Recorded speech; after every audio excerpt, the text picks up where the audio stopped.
Hayot qiziq birodar, ba'zida ko'zing bilan ko'rganingga ham ishonmay qolasan.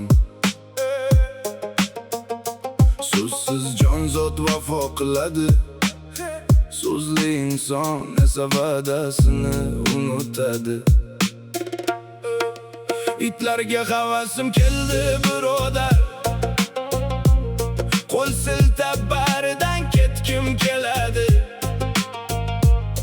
O'lguncha unutmas non bersang agar, insonga qo'l tutsang poying chaladi.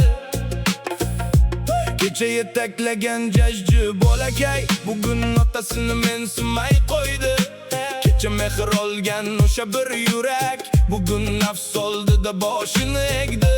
Dunyo ham mehni tutdi atay, qadrlar almashdi, o'zgardi zamon. Nafsning poyga kondalang so'ydi inson, unutdi ba'zida inson. Itlar sodiq qoldi egasiga, inson yo'qotdi ba'zan vafosini.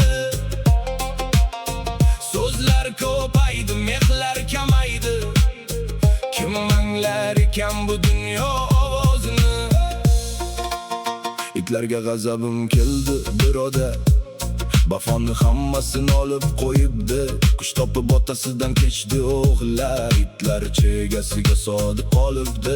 Sodiq do'st topmoqlik bo'ldi-ku mushkul, manfaat ko'paydi, kamaydi mehlar, mol deya jigardan kechib turibdi.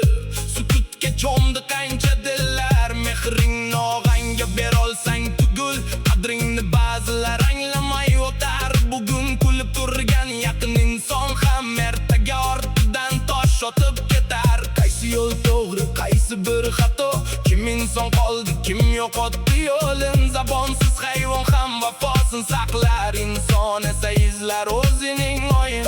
Yo, dunyo shunday bo'ldi birodar, zabonsiz hayvon ham kelishi bo'ldi.